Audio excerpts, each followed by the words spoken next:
Okay, welcome to Engineering Thermodynamics lecture. Today we are going to see the basic, that is a revision of our basic laws of thermodynamics and what is mean by perpetual motion machine first kind. So that is our content for today's lectures. So first we will begin with a statement and meaning of our laws of thermodynamics. So first we know that is a zeroth law.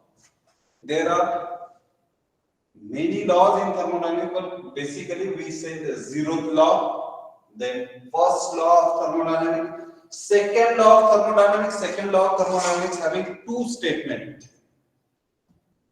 One is Kelvin-Planck statement and second is Clausius statement. So second law of thermodynamics having two different statements. Then third law of thermodynamics. This is also called as law of entropy. So basically, when we are talking about the thermodynamics laws, so at least these four laws we must know. Now one by one we will see. The zeroth law. Already we covered this point in a previous video. So what is the statement of zeroth law? If two systems are in thermal equilibrium separately with third, that means A system, B system, separately in equilibrium with suppose C system, then we can say, surely we can say that all these three systems are in mutually in thermal equilibrium condition. So statement accordingly, if two systems are in thermal equilibrium separately with a third system, then they must be in thermal equilibrium with each other. That is our zeroth law, where it is applicable during the measurement of temperatures. First law, after zeroth law, the first law is, it is basically define the law of conservation of energy. There are three statements, different statements, but basically it is a law of conservation of energy. What is that statement? So first law is energy cannot be created and nor be destroyed. We can say energy neither be created nor destroyed. Then what happened to energy? Energy only can transform from one form to another form. For example, suppose I am taking a IC engine as a system. When we start a vehicle, so which energy get converted into mechanical work? So whatever be the chemical energy, chemical form, energy stored in a chemical form inside that gasoline, that chemical energy get released in heat during combustion. That heat get converted into mechanical work. That means energy is there. At the beginning, energy in a fuel, gasoline, petrol, in the form of chemical energy. Then that chemical energy get converted into, transform into heat energy when it get burned, combustion. That heat energy again get converted into mechanical work. So energy never be created or it cannot be destroyed. It is just simply transformed from one form to second form. That is our first law of thermodynamics. Now it means, suppose you have any engine, suppose this is engine.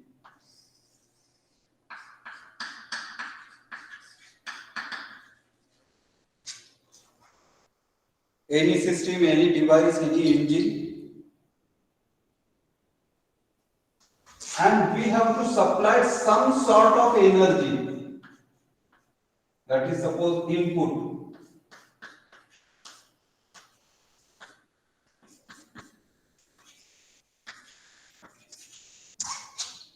So any device, any system, any engine, we have to supply energy.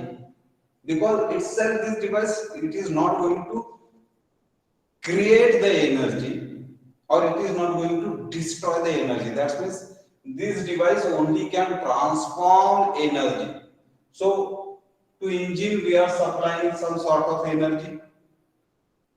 This engine utilize that energy and transform that energy into some another form of energy, that is suppose work done.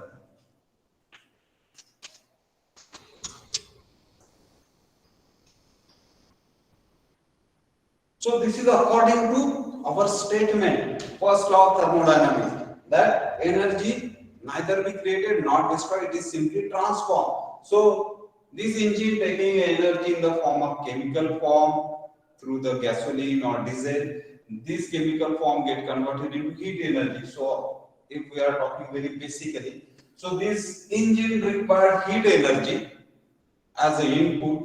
This heat energy as an input get converted into work output. That is a mechanical energy, mechanical output.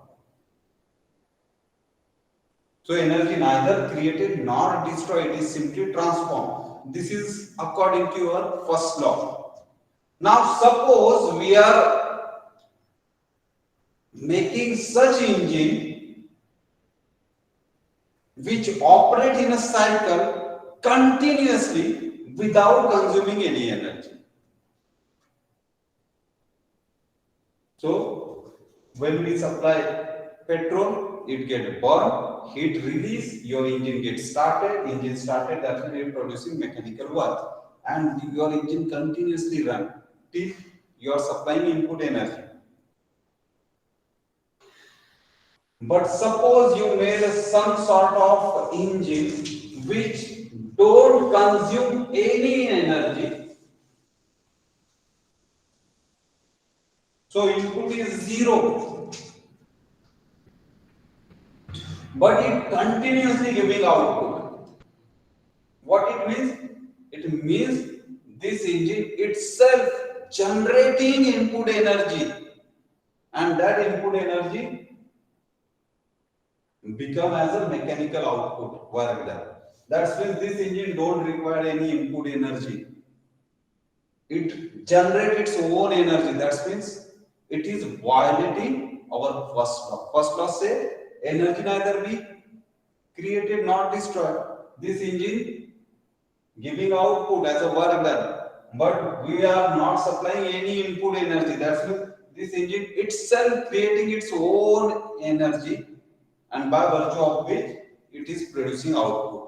That means this particular engine violates first law of thermodynamics. So any machine which violates first law of thermodynamics, that is called perpetual motion machine first kind. Perpetual motion machine, that is first kind. If any machine violates the second law of thermodynamics, then it is called perpetual motion machine of second kind. For example,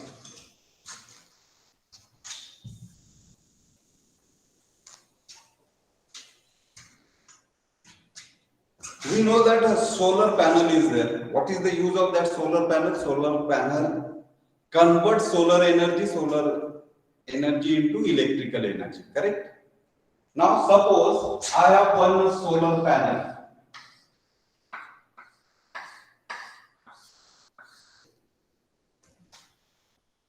With the help of solar energy, solar rays, when strike on this panel, so this panel get convert that solar energy into electrical energy, and that outcome of this solar panel in the form of electrical energy, I am suppose supplying some bulb.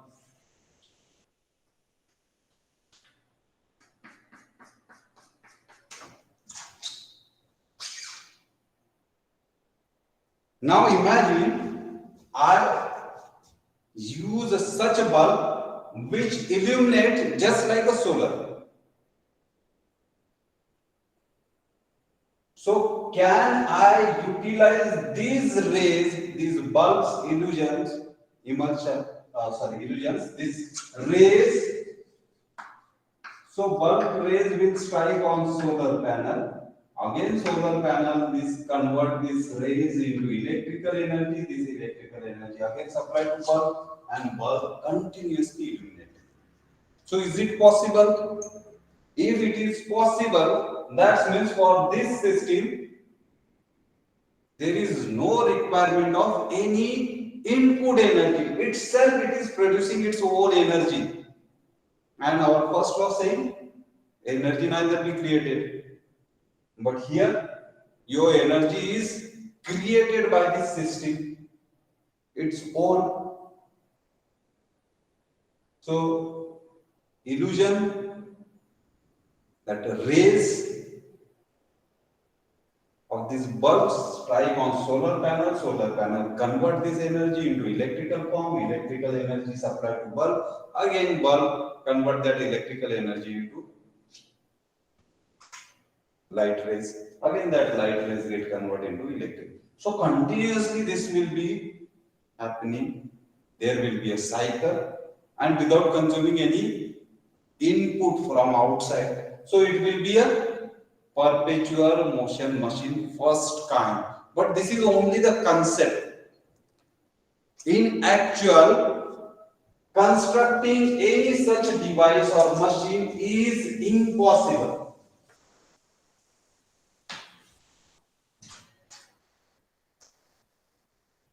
So it is not practically possible to construct any such device. So if any thermodynamic laws get violated by any device, any construction of engine, then that device or engine or that system is known as perpetual motion machine. If second law is violated, then it is called perpetual motion machine of second kind. First law is violated, then it is called as perpetual motion machine of first kind. So that is the perpetual motion machine of machines. So any laws of thermodynamics violating by any device, then that particular device is known as perpetual motion machine. So this is violating our first law. Statement is energy neither be created nor destroyed. The energy only can transform from one device to one form to second form. Now the second law. Second law of thermodynamics. Second law of thermodynamics, it having a two statement. One is Kelvin's Planck statement. This statement belongs to engines. And second is Clausius statement. It belongs to that your refrigeration system or heat transfer system. What is your second law, Kelvin's Planck statement? So Kelvin Planck statement is, it is impossible to construct an engine which gives 100% efficiency. So Kelvin Planck statement says it is not possible to construct, to make such engine which is work on 100% efficiency. Now what it means? Suppose we have one engine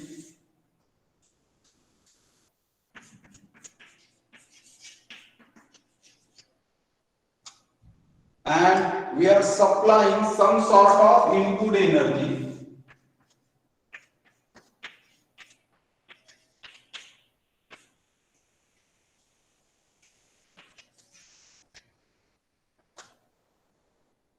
Suppose we are considering this is an IC engine where fuel get burned and we obtain mechanical work. Your bike engine or car engine is there. So what is the input energy? Input energy will be the heat produced during combustion of that particular fuel. So input energy will be suppose heat. And this engine producing output as a mechanical work.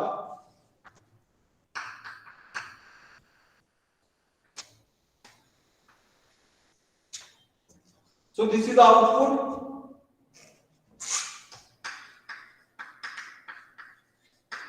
When we said efficiency, so efficiency basic formula is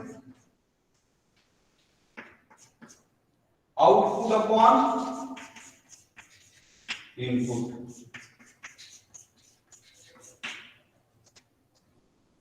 When we are talking about the Kelvin's Planck statement, it is saying it is impossible to construct any engine which gives 100% efficiency. Now, when it is 100% efficiency, when total input is equal to your output, then we can say our engine having 100% efficiency. But it never happens. It never practically. It is not possible. Why? Suppose I am burning some fuel and supplying, suppose, this much energy, 100. Forget about the unit. Suppose part, number of parts. So 100 is the energy input to this engine in the form of heat energy. Suppose I am supplying heat energy 100 to this engine.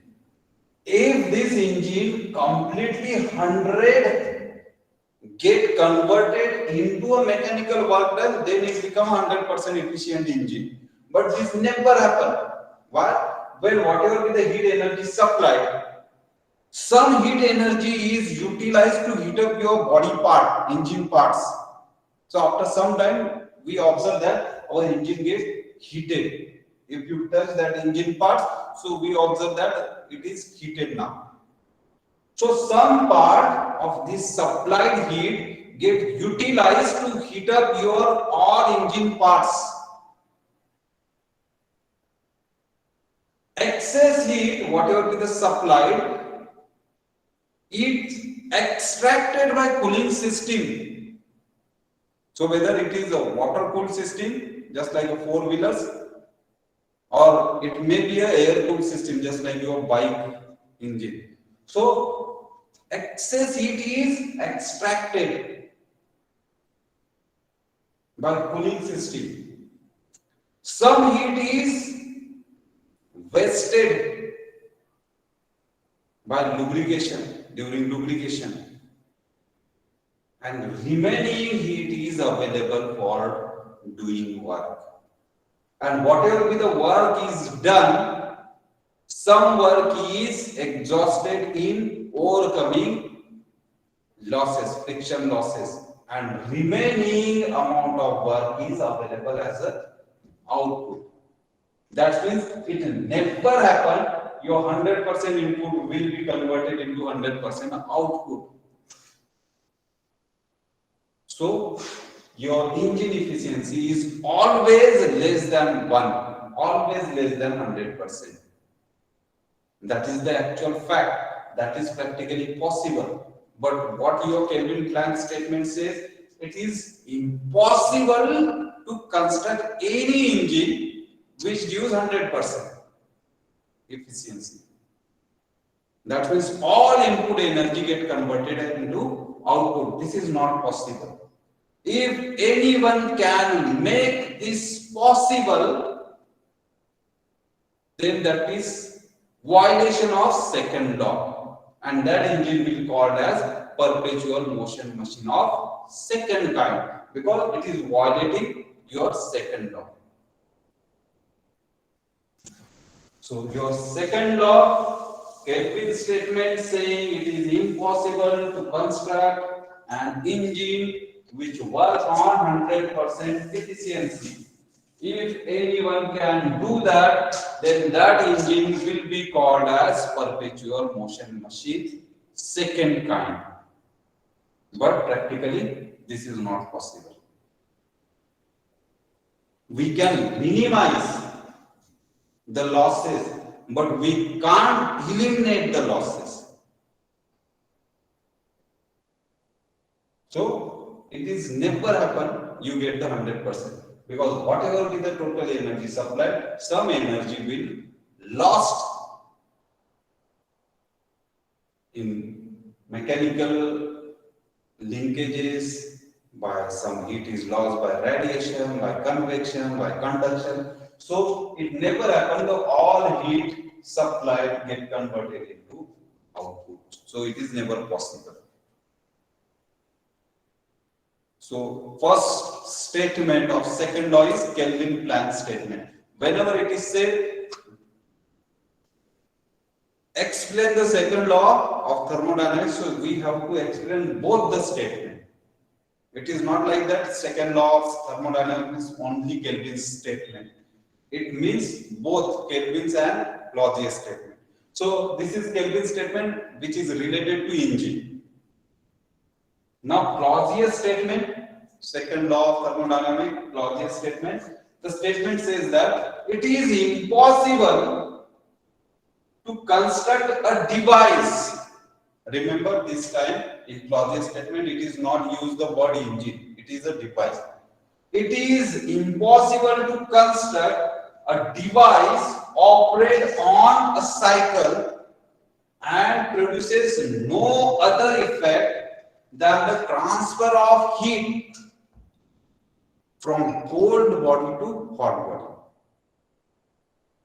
It is the exact opposite, whatever be the natural laws say. Naturally, heat is always transferred from high temperature to low temperature. That is the natural law. If you construct any device which transfer heat from low temperature to high temperature without consuming any input energy, any input work, then it is violating your Clausius statement. Then that device also considered as perpetual motion machine of second kind. Because your second statement, Clausius statement says it is impossible to construct any device which work in cycle and having sole effect, ultimate effect to extract the heat from cold body and supply to hot body. Naturally, it is possible, heat will extract from hot body and supply to cold body. That is the natural law. But it is in a reverse direction, it is not possible. That is our Clausius statement. But we have some devices which use for doing this work only, extracting heat from low body and releasing into high body temperature. Our refrigerator, freeze. Inside the freeze compartment, inside the refrigerator body, we always observe that the temperature inside that refrigerator cabinet is lower than your outside room temperature. And whenever you put any food content in your refrigerator, so what happened? Your food content inside the refrigerator, refrigerant extract heat from that food content. Already that food content is at lower temperature inside your refrigerator cabinet, but still it extract your heat from food content and release outside to your room. So no doubt it is going to violate, but to do so we have to supply work, and for that work we have a compressor. So any refrigerating unit, system, freezer, refrigerator, anything is it having a compressor. That compressor providing a work done. So if I am drawing schematic, so suppose this is a device.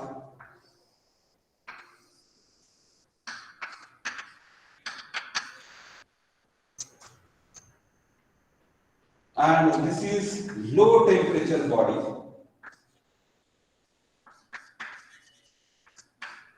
Suppose, for example, suppose it is 10 degrees centigrade body. And on top side, high temperature body.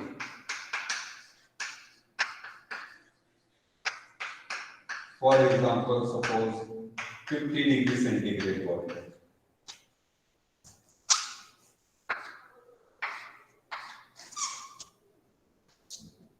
So by natural law, it is quite possible 50 degree centigrade to 10 degree centigrade, it will flow naturally.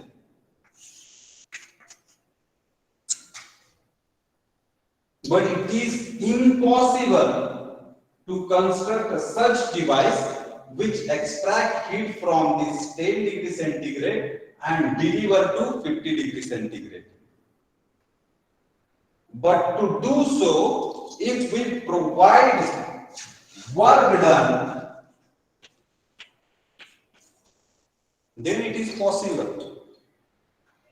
So our supplied work done is utilized to extract heat from low body and deliver it to high temperature body. And this system, in that case, this device is known as refrigeration system.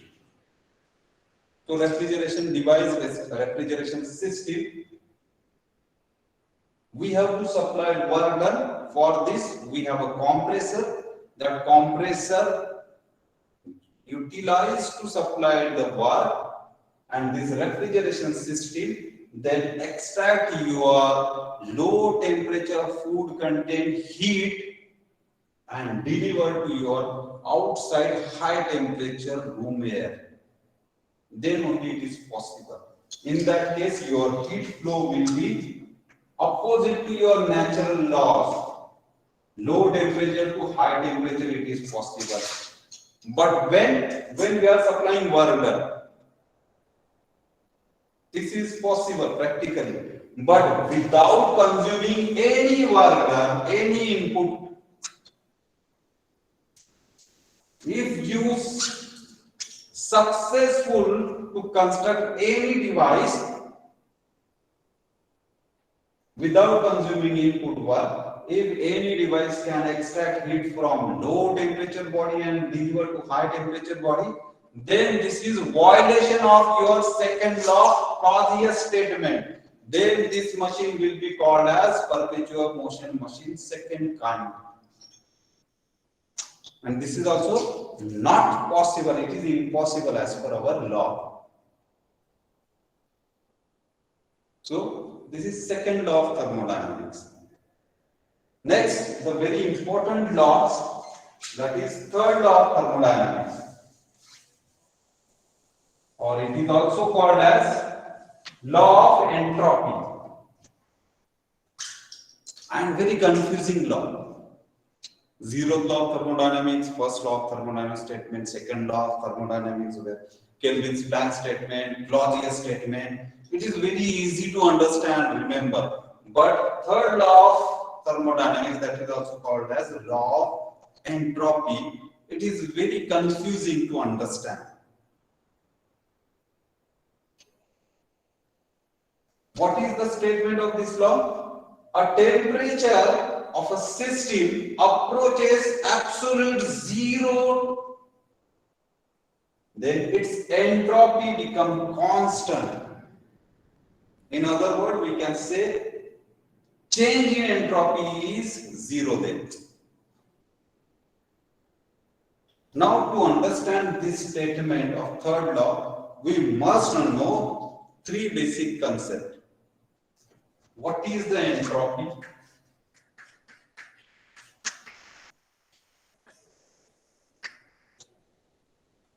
Second is, what is absolute zero?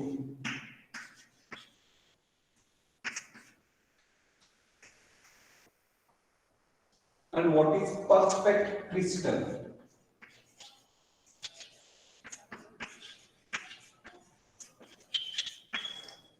So if we know these three terms, then it becomes easy to understand what is the meaning of this third law of entropy. Now, what is the entropy? Entropy, everyone saying it is nothing but a degree of disorder. Degree of disorder. In very general manner, suppose there are 10 balls, 1, 2, 3, 3, 4, 5, 6, 7, 8, 9, 10 in a row, in a same order. Suppose one ball is shifting and changing its order. So out of 10, only one is displaced. So degree of disorder is 1. Degree of disorder is 10%. So whatever be the degree of disorder is called as entropy. But this is regarding physical object. We are talking about heat. So disorder. What is the disorder? Disorder means it is not in whatever be the regular order. That is called disorder. And the measurement of this disorder, that is called the degree of disorder. That degree of disorder is known as entropy. Now we will move on to our thermal side. So hopefully you come to know what is disorder. Now thermal side. Ice,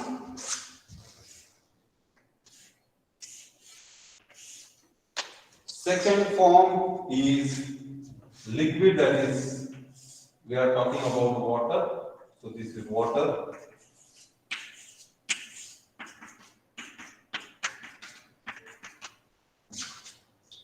And third is steam, that is vapor.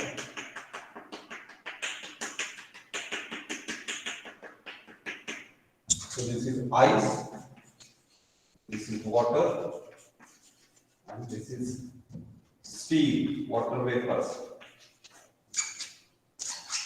Now ice having a fixed geometry, unless it melts, so it having a fixed geometry. So whatever be the molecules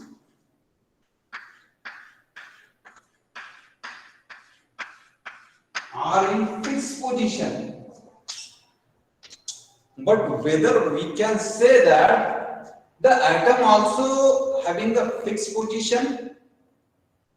No. There is a movement in atoms.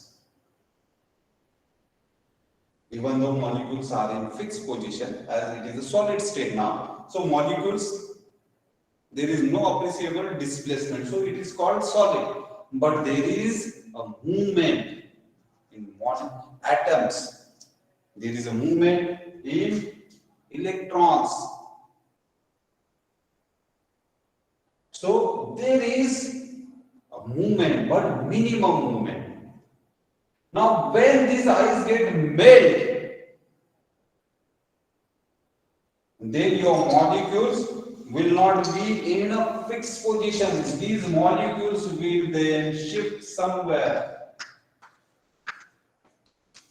That means there is a motion in the molecules of water. It is not having a fixed position. These molecules will not remain here itself for a long time. It will shift it somewhere. There will be motion inside the water, that liquid form. Here, molecular movement is not there, but atomic movement is there. Electrons are moving. But here, itself molecule also moving. So, as compared to this, there is a disorder of molecules. Molecules having fixed position, if their position gets changed, we can say there is a disorder. So, as compared to solid, ice form, when it becomes water, there is a disorder. And that degree of disorder is entropy. Now, suppose this water converted into steam. Suppose this water gets vaporized. So, steam, even though it is a molecules of H2O only, but now that molecules having higher disorder. Ice to liquid, minimum disorder. liquid to steam, higher disorder. Your molecules can be shifted randomly anywhere. So, water to steam, more degree of disorder. So, this is a degree of disorder. And this degree of disorder is known as entropy. Why this disorder happens? Due to heat. So very straight statement is there. If I am adding heat, I am adding entropy. That means if I am supplying heat, entropy will rise. If I remove heat, so steam will get condensed into liquid. Again, if I remove heat, liquid get converted into ice. So if I remove heat, that means if I decrease the temperature, entropy will decrease. If I supply heat, that means if I increase temperature, then entropy will increase. So it is very straightforward. Supplying heat, entropy will increase. Decreasing it, entropy will reduce. With temperature, if temperature rises, entropy will rise. If temperature lowers, so entropy will lower. But what is the entropy? Entropy is nothing but a degree of this disorder which happens due to the addition or removal of heat. So hopefully you come to know what is degree of disorder. And that degree is nothing but an entropy. Now the second is absolute zero temperature. So we are considering two scales, that is Celsius, so 0 degrees centigrade temperature. And it is nothing but 273 degree Kelvin. So 0 degrees Celsius temperature means 273 degrees Kelvin. So likewise, when I go in a downside, decreasing side, so 0 degree, -1, -2, -3, likewise, it will be minus degree centigrade. In the same wise, when I am decreasing this centigrade temperature, so Kelvin temperature also decreases 273, then 271, 200, 150, 100, 40, 13, 12, 2, and somewhere it reached to 0 Kelvin.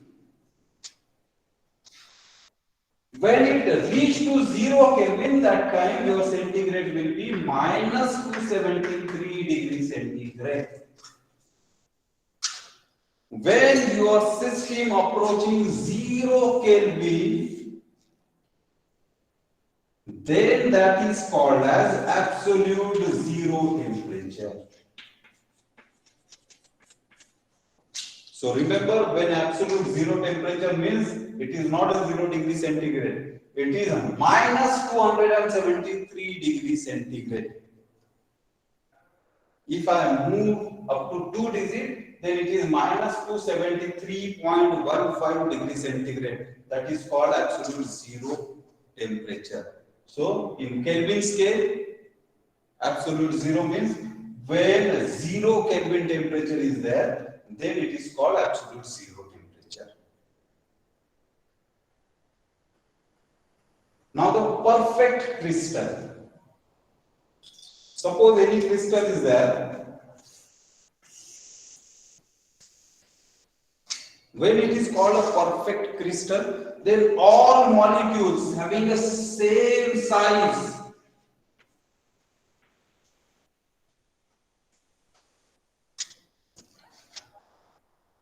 having the same order, there is no any mismatch, no any disorder, equally spaced, perfectly aligned, then this is called perfect crystal, having all same molecules, same spacing, same movement. If there is a movement, so all molecules having the same amount of movement, then it is called perfect crystal. and in this case there will be a minimum movement. So degree of disorder, we can see it is 0 because everything is in order. This is called perfect crystal. Now come back to our third law of statement. When this perfect crystal system approaches zero, absolute zero temperature, when it approaches absolute zero temperature, then the system having a very minimum movement. I am not saying absolutely zero movement. There will be a movement, but very minimum movement. So when the system approaches absolute zero, so there will be a very minimum movement.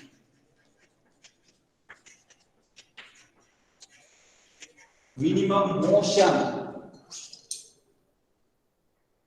If there is a very minimum motion, minimum movement, when it approaches absolute zero temperature, then there will be a degree of disorder is approaching zero. So in this case, degree of disorder,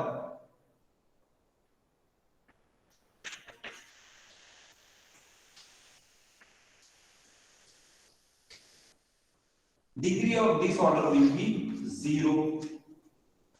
When degree of disorder is 0, then we can say change in internal energy is 0. Change in internal energy is 0, or we can say another word, the entropy of this system is constant. And these three things combined together and forming third law of thermodynamics, that is law of entropy.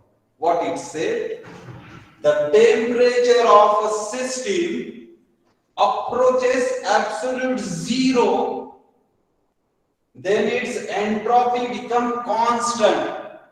Why constant? Because no degree of disorder, it remains same. So it is constant.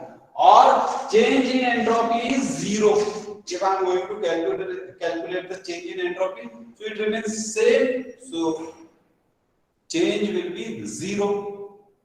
Previous initial process entropy, after process same entropy, because degree of disorder is 0. Why degree of disorder is 0? Because it approaches absolute zero temperature. At absolute zero temperature, there will be perfect crystal formation with a minimum movement. So there is no appreciable movement, there is no appreciable disorder. So entropy remains constant. If entropy is constant, so we can say change in entropy will be 0. And that is our third law of thermodynamics.